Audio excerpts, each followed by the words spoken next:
we're going to be looking through the course of this week at a few lives of brothers and sisters in the Bible. Now, sometimes we look at people in the Bible and we see them in striped robes, speaking the poetry of the King James version of the Bible, the beautiful language of the King James Version. And in a way, what we do is we hold them at arm's length as people in a storybook, as opposed to seeing them as men and women who are just like us, struggling with the same sorts of things that we struggle with the same anxieties, the same worries, the same trials and tribulations of life, the same struggles around relationship, around consistency, around belief and maintaining faith. We see them in Scripture as storybook characters, and as a consequence, we fail to learn the lessons of their lives. God's put these people into Scripture so that, on the one hand, we can be warned before we sin, and then on the other hand, so that we can be comforted and encouraged after we have sinned. We see them as they make their decisions, as they go through their experiences, and what we find is a degree of kinship. Probably every brother in this room would say, yes, I'm just like Peter. Now, I know what Johnny said, but I'm talking about the stereotypical version of Peter. Shoot first and ask questions later. And so brethren might say to themselves,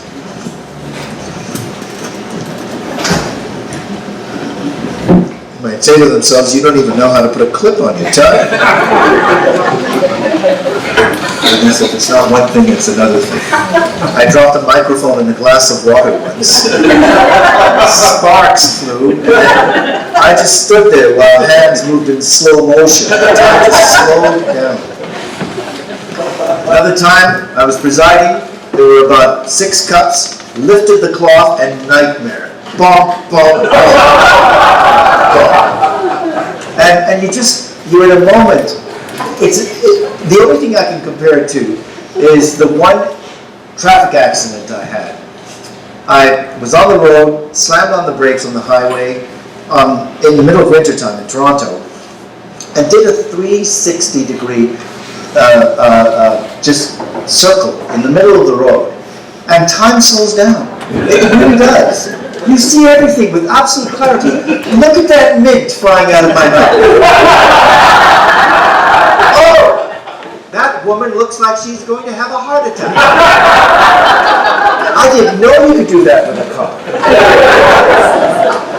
So all this clarity of mind in a moment where everything freezes, and this is all Bill Helena's fault.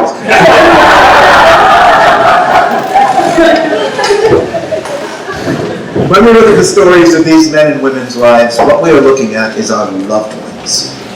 They're our brothers and sisters. We sometimes forget that, but that's what they are. So as we look at them make their decisions, experience their trials, go through their pains, have their victories, fall down in shame in the middle of defeat, we're looking at ourselves so that we can learn from and grow through. As we look at the mess of their lives, it's like all the complicated messes of our own lives today. 21st century North America, Australia, the United States and Canada, wherever we have come from. Dinah is described at the beginning of Genesis 34 as the daughter of Leah. Now, Dinah means, in Hebrew, justice. Justice. That's what her mother named this girl, Justice. So this child, Dinah, is the only girl amongst all these boys. Now, if you're a dad and a mom and you have one daughter and at least 10 or 11 sons, imagine the role that she would have in the family. She'd be spoiled. She'd be coddled in a way. She would also be, in many ways, as we often do with our daughters, overprotected. Overprotected. But it says at the beginning of the story She is the daughter of Leah. Why does it say that? We know she's the daughter of Leah a couple of chapters before she was born to Leah.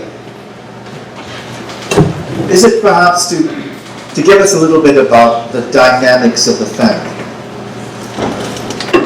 And the kind of upbringing she might have had in this family. If Dinah, which seems to be the case, is a teenage girl, some of you have teenage daughters, so you know what it can be like. If Dinah is a teenage girl, and she sees her mother continually pining for the love of her father, and her father never, ever fully committing that kind of love to her mother. If she sees the lines of grief, pain on the face of her mom day to day, and sees how obsessed Leah, her mother, is with Jacob, and what is he doing now? Why is he over there? How come he's spending so much time with Rachel, and you're not getting as much attention as those boys over there? And if she sees all of that, imagine how she would have felt about her mom. Some of you are mothers who have had or have teenage daughters, and you know there can be a lot of conflict with a teenage daughter. A lot of disrespect. You can imagine Leah rudely shouting at her mother, "Why do you always have to worry about what he thinks? Why do you need his love? Why can't you just stand up on your own 2 feet and be your own person?" And her disrespect would only have added to Leah's pain. She was a strong-willed girl. Very strong-willed. She's called the daughter of Leah at the beginning of this chapter, but throughout the rest of the chapter, she's described as something else. She's described as Jacob's daughter. She's described at one point in time as the daughter of, well, the brothers and Jacob. She's the daughter of the family. But at the beginning, she's described as Leah's daughter. It says, she went out to see the daughters of the land. Now, the word see has been interpreted as meaning to get to know. It's also been interpreted to be seen by the daughters of the land. Now, either of the two of those would prompt thoughts for us, wouldn't they? On the one hand, if she went out to get to know the daughters of the land, why would she do something like that? Why would this girl go out of this protected environment, surrounded by her family in the truth, in order to get to know the daughters of the land outside? Well, ask yourself what the family life was like. 4 mothers in the family. 4 sets of families. Continual conflict, competition. People measuring themselves off against each other. Fighting and quarreling about who will have the dominant role, who will get what, who isn't getting what they're supposed to be getting. What kind of unfairness is going on in the family? A group of boys that Dad had no control over whatsoever. A group of young men developing a kind of personality that had all sorts of bad things in it, including that underlying threat of violence. The underlying threat of violence. Her own brothers. And she was always fighting, and always quarreling, and all this conflict, and all this inconsistency, and all this hypocrisy. And she probably thought to herself as a teenage girl, you people think you have the truth? You don't have anything. Look how you treat each other.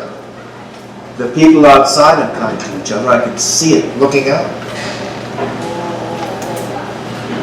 And so when Dinah goes out to see the daughters of the land, it's because in her mind, those people have got something that's better than what we have. And you know, The quality of ecclesial life that existed and family life didn't encourage her to believe otherwise. She goes out, and there she is, this young woman, finds her way out of the encampment. Now just consider that. The protected, sheltered, watched daughter of Jacob finds her way out of the camp and into the city. You might think, she just walked out of the camp. No, she couldn't have done that. She had to be so sensitive to the rhythms of the camp. Who was going by, with what work, at what point in time, so that in her mind she could work out the break points. And when there was a break point, she could dart out as quickly as possible without even being seen. And that took a significant amount of strength of will and intelligence and observation skills. But of course, this young girl has in her veins the blood of Sarah and Rebecca, neither of whom was a weak and wilting wallflower, both of whom had sharp incisiveness of mind, sharp tongues, and high intelligence. So she darts out of the camp. Now this is a girl who has never had another girl in the camp she could relate to. All the other girls would have been, the children of servants, the children of people that worked for her dad, you might think of it as being. Now those of you that have been raised in North America might have a hard time, or Australia, relating to that. But if you grew up in other countries, like in Africa, in India for instance, you would have been used to having servants. You didn't have to be a rich person, just basic middle-class family with 3 or 4 people that worked for the family. And often these would be people that washed the clothing, they'd look after the yard. You didn't have to pay them very much because they were quite poor people. But they'd bring their children with them sometimes while they were doing the work that day. And you, as a little boy or a little girl, would play with those children. But there was always a difference. There was always a difference between you and them. It should not have been that way. But in these societies, that is the case. So all these children, all these daughters of the servants would not have been the kind of people that this little princess in the family of Jacob would have felt a sense of kinship with. And that's what she wants.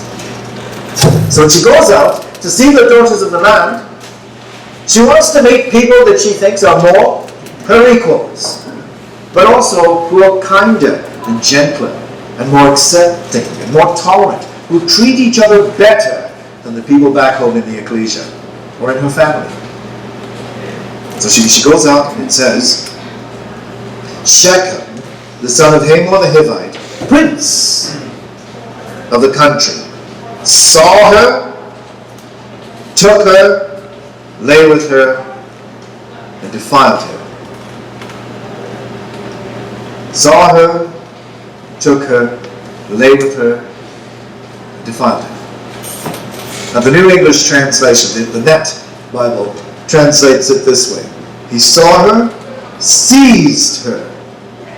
Saw her, and seized her. Another way that it puts it is, when Shechem, son of Hamor, saw her, he grabbed her, forced himself on her, and he sexually assaulted her. Now just imagine that. This is a young girl from the ecclesia, in the family, where God is preserving his truth. God was not preserving his truth in all the families around, outside of Israel, outside of Jacob, that looked like they had it all together. He was preserving his truth in this absolute wasteland of a mess of a family. This broken up, falling apart, barely holding together group of men and women. That's where he was preserving his truth. So when you think your ecclesia is the biggest mess that you can imagine, and the circumstances of your ecclesial life are enough to just make you depressed on a daily basis, God's actually preserving his truth in you and through it, no matter how it might look to you at that particular point in time. She's out into this world outside, and a prince. Now just imagine, a prince comes to this girl who has never seen a boy like this. All she has seen is her dirty, smelly, fighting, angry brothers all her life, smelling of sheep and dung. And now, there's a prince, Shechem prince. You can just imagine how good looking this boy would have been. How charming, how seductive, how he could talk to a girl. We know that because we see the subtle graciousness of the words that he uses later on in the story. And a man, a boy, used to getting his own way. And all that Shechem does in this situation is what boys in the world are used to doing. That's all he does. He just does what they do. But she didn't know that that's the way it would be. And so he takes her, he talks to her, does what he does. And then it says that his soul clave unto Dinah, the daughter of Jacob. And he loved the damsel, and spake kindly unto the damsel. So it's as if everything is in reverse. He didn't start off by speaking kindly to the damsel, and then falling in love with the damsel, and then doing the right thing as the story goes. It was all in reverse. He took what he wanted. He saw and he took. Now that same sequence of words and principles is echoed in the days when the sons of God saw the daughters of men and took the ones that they wanted. It's the same sequence when Eve in the Garden of Eden saw the fruit that it was, etc., and took the fruit. Same sequence. And in both of these instances, as in the case of Shechem, lust unbridled is expressed after seeing something, and then something is taken. And now you have him speaking kindly to the damsel. Now I want you to put yourself in the shoes of your teenage daughter Dinah. And just imagine what she's going through now. Just like your teenager, she didn't think you knew anything. She didn't think you had any wisdom or anything you could teach her. She was sure that she was the closest thing to omniscient that she would be in her life. She knew more than you. And then there is poor Dinah. She's in a foreign town. She's been raised in a Christadelphian family. She's broken ranks with the ecclesia, thinking that it's horrible, broken, and it's a bad place to be, and she is going to find something better in the world outside. She's sick of looking at her mother's suffering face, sick of looking at the weakness in her, sick of looking at the dependence that was in her mom on a man who didn't even love her, angry at her mother, angry at her dad, angry at her brothers. Now she's lost everything. When this boy looks at the grief that girl pours out, he's never seen anything like it. Nothing like it. He realizes he's broken something. He doesn't know what he's done.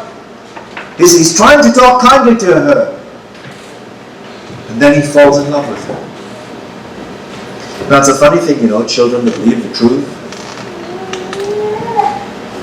They've been raised in Sunday school. They've been to CYC. They've been to Bible schools. They've been to conferences. They've grown up around uncles and aunties in the truth. They've grown up with cousins in the truth. And all of that puts something in them that they cannot erase when they leave the truth. It puts something in them. It puts a kind of depth of character that is not easily available in the world outside. Shechem saw there was something about this girl completely different to any girl he had ever met. There's something about her. a depth, a character. In spite of all that was in her, there was something better than what the girls of the world had to offer. And he wanted her. He did the wrong thing, but he wanted her to be his wife. And it says, and Shechem spake unto his father Hamor, saying, Get me this damsel to wife. It reminds you of Samson, doesn't it? Get me this girl? Go and get her for me? She's good in my eyes? And there might be the same kind of brusqueness, the same kind of rudeness. But his father indulges him. And it says, Now Jacob heard that he had defiled Dinah his daughter, and his sons were with his cattle in the field. Dinah's back in Shechem's house, and Dinah's thinking, how can I go home? How can I go home and look my mom in the face? How can I go back home? Jacob hears that his little girl has been raped in the city. I'm not told how and who. Was there a servant that went in with her and then got disconnected from her? We don't know. We don't know. But can you imagine Jacob's thoughts? Now when you're a certain age as a dad, you've got it all under control. You've got it down pat. You're raising the right kind of family. Everything is going to go all right. Right? And then as time goes by, you know less and less that you thought you knew at the earlier stage. And then there comes a point in time when you realize, I'm an incompetent boob. I've got the foggiest idea what I'm doing as a dad. I thought I knew. I'm looking at the results, and I'm thinking to myself, I didn't know what I was doing. Now imagine yourself in Jacob's shoes. Is there anything in your family life that isn't broken? Anything? When you think of your marriage, well, what kind of marriage do you have? You've got a marriage with 4 wives. When you look at your children, you've lost control. Your whole life is a continual life filled with anxiety. You started off with deception and you've been plagued by it ever since that time forward. Your uncle took advantage of you. Bone of his bone, flesh of his flesh, didn't stop him from fleecing you like a sheep. And now you're in a situation where your only little daughter, the teenage girl, has now gone through this. There isn't a father in this room that wouldn't blame himself for not being around enough, for not being clued in enough, for not having paid close enough attention to what was going on in the family. There isn't a dad in this room that would not have felt responsible for what happened to that girl. Not a single one of us. If I'd raised her the right way, if I'd been more involved, if I'd spent more time with her, if I'd gotten to know her as a person, if I'd been less remote or less critical or less harsh or less of a disciplinarian or more of a disciplinarian, all the things we would have, could have, should have in our minds. All the regrets we look back on, every one of us as parents. So Jacob is in this absolute pit of depression. He doesn't even know what to do. He doesn't have enough people to go and conquer the city. He's afraid, he doesn't know what to do, and he's in terror for his child. Where is she? What's going on with her right now? And so he doesn't send word to the boys in the field. And then it says, verse 5, Jacob heard this, that his sons were with the cattle in the field. Jacob held his peace until they would come. Now can you imagine? Can you imagine when they came back from the field? Hamor, the father of Shechem, went out unto Jacob to commune with him. And the sons of Jacob came in from the field when they heard it, and the men were grieved. They're grieved. That's an interesting word. It's the same word that's used in connection with God being grieved in the days of Noah when he saw the evil that had been brought into the earth by mankind. The regret, the grief that he felt when he saw what they had turned themselves into. And it says they were very wroth. There's an explosion of wrath, what they have now. They're very wroth.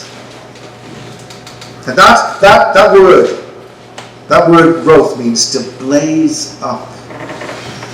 And you can imagine the explosiveness amongst all of these young men when they hear what has happened to their sister.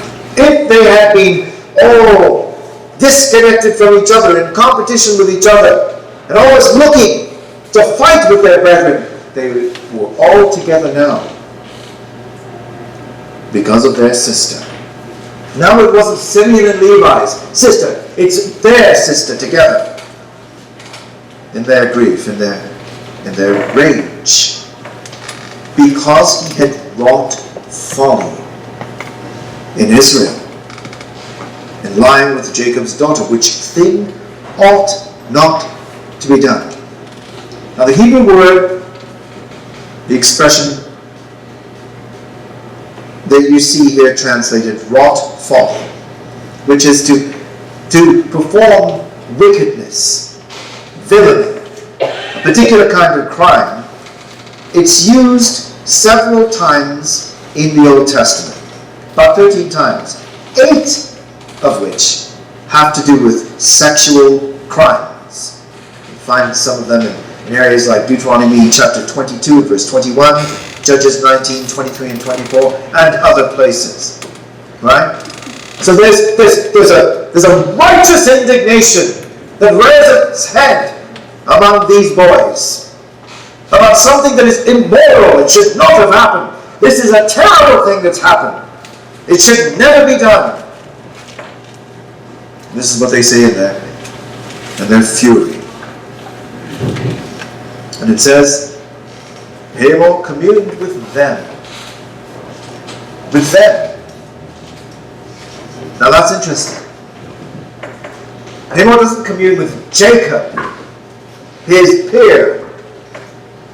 He communes with all of them together. The boys and Jacob together. And he says, the soul of my son Shechem longs for your daughter. I pray you give him to wife. Now this is not an altogether unusual situation, because the girl is not present. He's not brought the daughter back. There's no indication, by the way, there doesn't seem to be indication that Hamor realized that they and their father knew what had happened to the girl back in the town. There's not an indication where they acknowledge, I'm sorry about this. In fact, it's not even referred to. All that he's come to say is, look, my son would like to marry your daughter. That's what he says. And make ye marriages with us, and give your daughters unto us, and take our daughters unto you. And ye shall dwell with us, and the land shall be before you. Dwell and trade ye therein, and get your possessions therein. Now Hamor's name means donkey. So in Donkey Town, everything is solved with money. Just like it is in Donkey Town today. And so Shechem and Hamor come to talk to these men without a sense of what's going on in the minds of the men. There's mutual deception going on. In fact, we'll find that there are about 3 cycles of deception going on. One, there's this whole deception of the brethren, Jacob's brothers, Jacob's sons, Dinah's brothers, in connection with Shechem. There's that deception. There's also the deception that occurs with Jacob's brothers omitting to tell their father what they're going to do. That's another level of deception. A third level of deception is when they go to talk to the city councillors, the town council, and neglect to point out certain facts to them, which we'll talk about in a minute. And it occurs to me that there's a fourth level of deception. That is, they've come to talk to Jacob without acknowledging the elephant in the room. My son has raped your daughter. Now we should talk about them getting married. 4 levels of deception in the one story. Jacob, it was as if deception never left his life. From the beginning, when he deceived Isaac, all the way through. All the way through. Wakes up, in the light of day after his wedding night, he sees that he is being deceived, and it just goes on from there. Deceived in his wages, over and over and over again. Deception. Now, it's a chapter full of deception. Dinah ran out the door, ran out of the camp. That's an act of deception, isn't it? I'm going to pretend I was there all along, and somehow I'll get back in time that nobody will notice I was gone. But I'm out the door so no one can see me. And it just continues all the way through. So they don't acknowledge these 2 men, what they've done, what he has done. And I wonder too, did Hamor even know?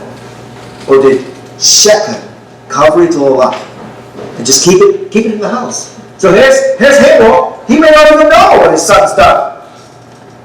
But Jacob knows. And Jacob's sons know. What a story. That's a real life situation. It's not a story in a storybook. It's a real life situation.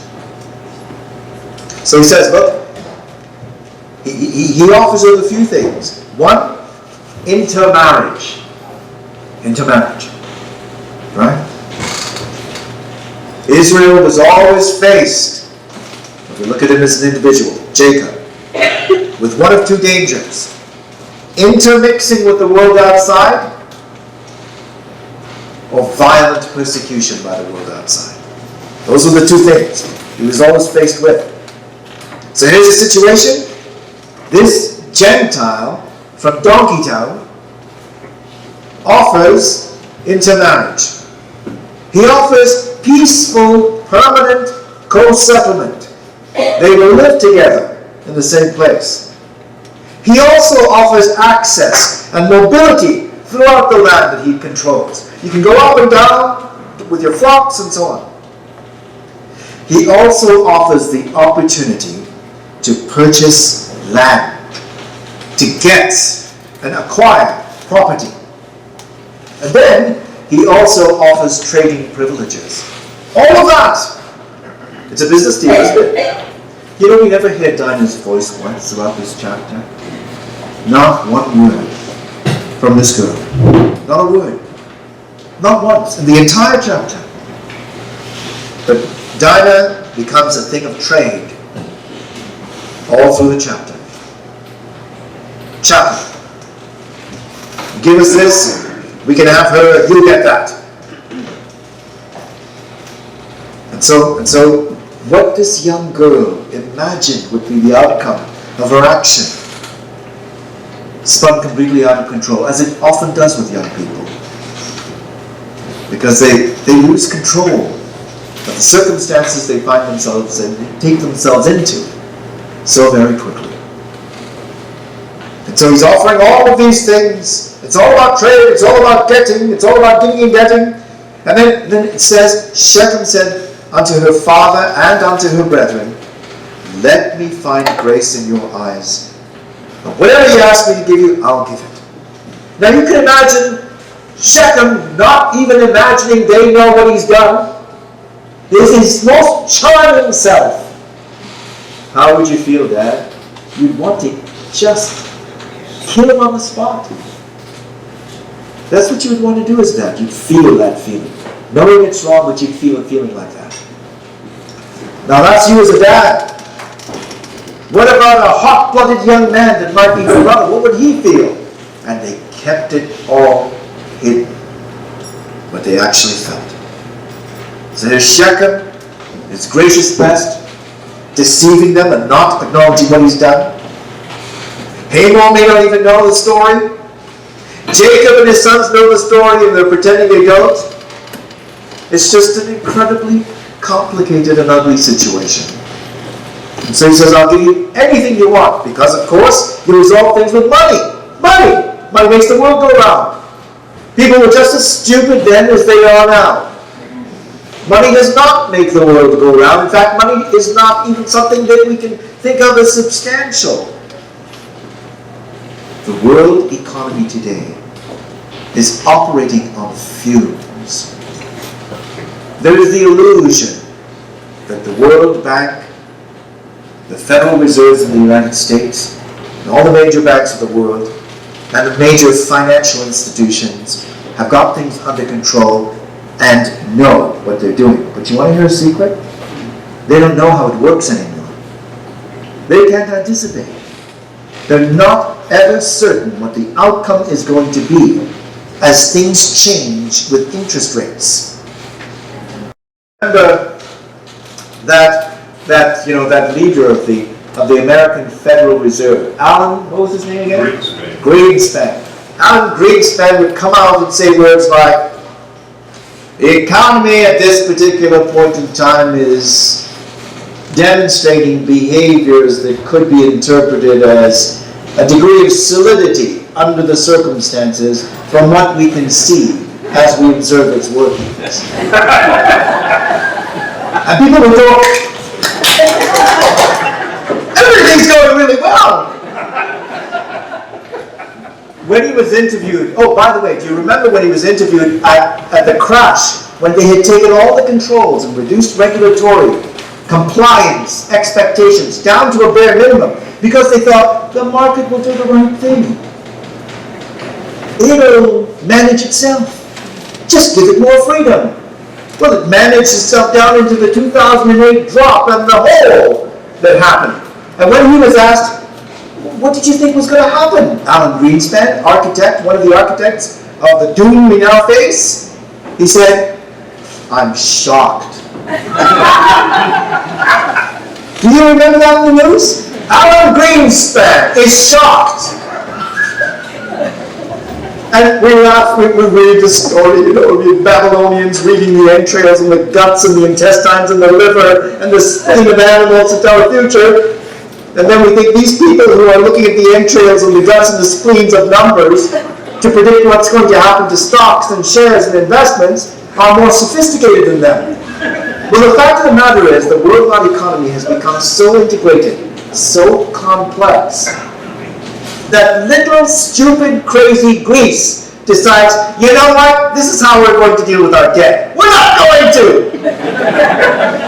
Let's see how you like that. And we're going to have a vote in our country to see if everybody says the same thing. And the country says, we're not going to! Right? Or whatever they decide. And somehow we think, oh, Greece, they're crazy. It's going to impact our economy. China, slow down. Jim will talk you through those things. And what's happening in China, what's happening throughout the worldwide economy has an impact everywhere. It's touching, we used to think of it as you drop a stone in the water and then there are ripple effects. That's the wrong analogy. This is what it is now. You snap one thread of a spider's web, look what happens. That's what it's like. It's more like a spider's web than it is a puddle with a stone in it. And so the economy that we're in is absolutely ripe, not for a correction, but for a plummet down into darkness. It's ripe. What we're seeing in China could be the beginning of what is going to then lead to something worldwide that even our grandparents who lived through the Depression could not imagine. The world can turn into a dust bowl. So money does not solve all problems, but the people in Donkey Town think that it does. And so here they are. Give you enough money, we'll get from you, we'll give to you, and everybody will be stronger as a result. And there's Jacob's sons, and what they have in their head is not about money. It's about murder, massacre. That's what they've got in their heads. Well, verse 13, the sons of Jacob answered Shechem and Hamor, his father. And you're asking yourself when you read that, well, why doesn't Jacob open his mouth once? But why does he speak up? Could it be that Jacob was so obliterated emotionally by what happened? Could it be that it was such a terrible situation he didn't even know what to do? Could it be that he was incapacitated by what he had heard? He couldn't even talk. So the boys take on the rest of the negotiation. Some of you might remember, you might all remember. Rebekah had a father named Bethuel. And when Eliezer, the servant of Abraham, is negotiating with the family, talking to the family, Bethuel shows up at the beginning of the conversation and then recedes into the background. Recedes into the background. Rebekah's mother and brother Laban take over. This was a family where there tended to be a little bit of a tendency in some of the men to allow the women to take over and the children to take over the discussion, while the men sat not knowing what to do. You'll notice if you look back, Sarah has her outburst with Abraham about Hagar and what's going on. And what does Abraham say? Does he say, look, calm down here. Let's talk this through. We need to do this, and I realize that. However, you need to adjust this. What does he say? She's under your control, okay? You do whatever you think you want to do. That's not the way to deal with the situation, right? But that's what Abraham did. And we see the situation with Isaac. Isaac is absolutely going to do the wrong thing. But in Rebecca's family, she learned, Dad doesn't always know what to do. I'm going to do the right thing. And she engineers this incredibly intricate way of changing the circumstance in a direction so that the right thing happens. And now we've got a situation where Jacob doesn't know what to do. The boys take over. They take over. And they have this negotiation. And this is what they say.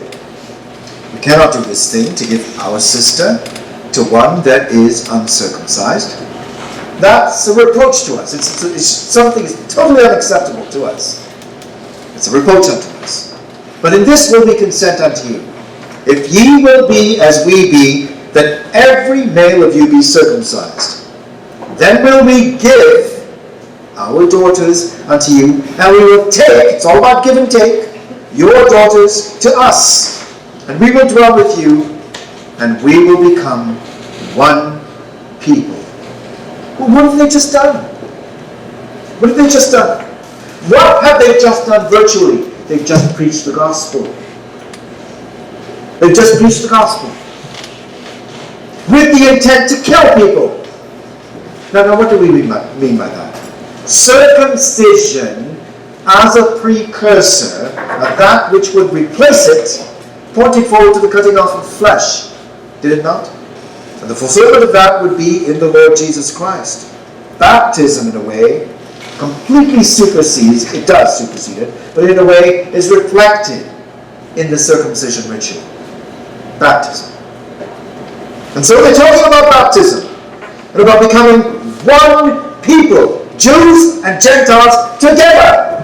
Now if you're Jacob and you're listening to your boys with all the scrapping, fighting, quarreling, and you hear them talking about elements of the promises and the gospel In this most despicable of situations, might not there be a glimmer of hope in your mind? Some kind of a glimmer of hope? Maybe this thing could work out somehow. Maybe for the first time I'm hearing my boys articulate, talk about aspects of the truth that might show there's something that got into their system. So here are these boys saying these sorts of words, becoming one people. One people. But if you will not hearken unto us to be circumcised, we'll take our daughter. So the boys refer to this girl as their daughter. She's the daughter of the family. She's our daughter. And of course, Shechem and Hamor have come and shown equal respect to Jacob and to his sons together. So they've elevated the boys. They're on the same level, the same plane as Jacob in their negotiations. So the boys speak with that level of authority. Now, they're speaking from a position, it looks like, in their mind of strength. But consider this. They were few in number. There was a city full of men. They were not actually speaking from a position of strength, but they were speaking with such confidence in the circumstance. And they could see how much this boy loved their sister, rotten scoundrel that they saw him to be. But they were in a position of strength. Well, verse 18, their words pleased Hamor and Shechem, Hamor's son. And the young man deferred not to do the thing because he had delight in Jacob's daughter. In spite of how he was raised, in spite of the kind of town he was from, in spite of the cultural norms and all of the immorality of that society, there's something in this boy of value. Something. Maybe Jacob saw or discerned something of value in him. Well, it says, Hamor and Shechem his son came unto the gate of their city, and they communed with the men of their city, saying, and this is the next level of deception. Why? Let's see what it says. These men are peaceable to us. First principle, they're not fighting with us, they are at peace with us. Therefore let them dwell in the land and trade therein. For the land, behold, it's big enough for them. Let's take their daughters to us for wives, and let us give them our daughters. Only herein will the men consent unto us, for to dwell with us, to be one people. To be one people.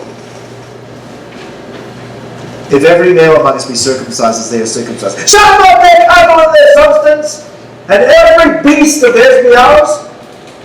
And the fellow sitting in the council said, what was that part in the middle? You went kind of fast on that. The circumcision thing? What's that all about? But you see, he's made this wonderful case for prosperity, money, abundance of women to choose from, etc. But he's left out a couple of things. Did you notice? Did you notice what clever Hamor has left out? One, there is no reference to the whole trigger for this negotiation. Dinah, who Shechem wants. They don't mention it anywhere. They don't mention it because they would realize, the men will look at them and say, you're crazy. The answer is no. Those people, you did what? You want what? You want us to do this so these two can get married? Forget about it. We're not even interested. So they leave that out. But there's another component that they leave out, you'll notice. Hamor had made the offer to Jacob and his sons. You can get property. You can acquire land. So you own it. Conveniently, he leaves it out in talking to the men at the gate. Isn't that interesting? Everybody's a liar in this story. Everybody. Right? And so, after selling them on this idea about their gain, it says, they hearkened. Every man was circumcised, and this is what it says in verse 24. All that went out of the gate of his city. Now that phrase all that went out of the gate of the city. It's a technical term, and it means all those males who could bear arms. Wherever you see that phrase, going in and out of the city, it is in connection with armies, with men that could fight, with soldiers, soldier-aged men, able-bodied men. So all the able-bodied men are now in extreme agony. And it says, Simeon and Levi, Dinah's brethren, took each his sword, came, and they slew all the males. So they used the atonement to kill people. If you think in terms of the components of the truth that they were speaking when they convinced these men to do what they did. They used the atonement to kill people. And the atonement was not to kill people. It was to give people life. The exact opposite. And they slew Hamor and Shechem, his son, with the edge of the sword. Can you just imagine? Dinah having a little bit of scraps of hope. Well, maybe we'll become one people. Things will be all right. And I can see that there's some good character in this boy. And I can see myself one day maybe being able to love him.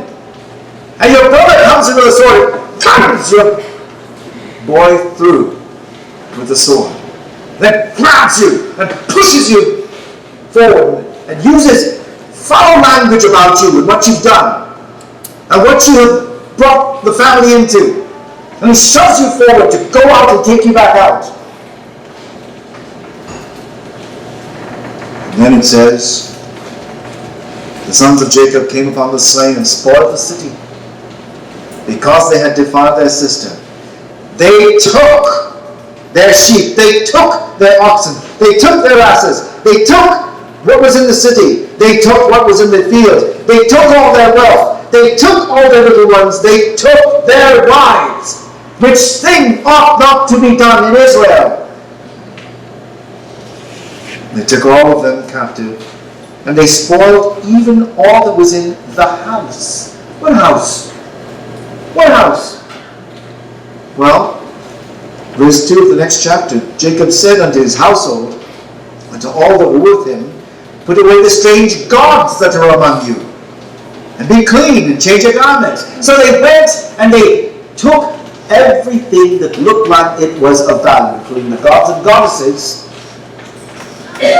in whatever religious building there was, the house that these people worshipped in. They took everything. And then Jacob says what he says, and they say this terrible thing in the end. Now, I want you to put yourself, as we end, in Dinah's shoes. Dinah coming into her mother's tent. To look the mother in the face, that suffering, worn face, which she had been so angry with, and the condition that she was in, and to see that there was now more shadow, more grief, more lines that she had put on her mother's face.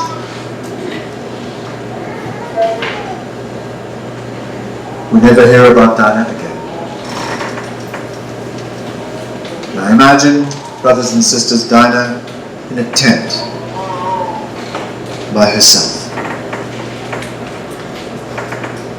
And the brothers and their brothers' wives and little children are coming to play around that area. They would bring the children away, so she wouldn't have too much interaction with the children. Then every once in a while, Dinah would come out just to feel the sunlight on her skin. You might see a woman of Shechem going by, a swollen eye, a bruise on her cheek, and a bundle of sticks on her back. And their eyes might meet for a second. And the woman would look at her, and she would look at the woman. And then she would go back into her tent and remain quiet for the rest of the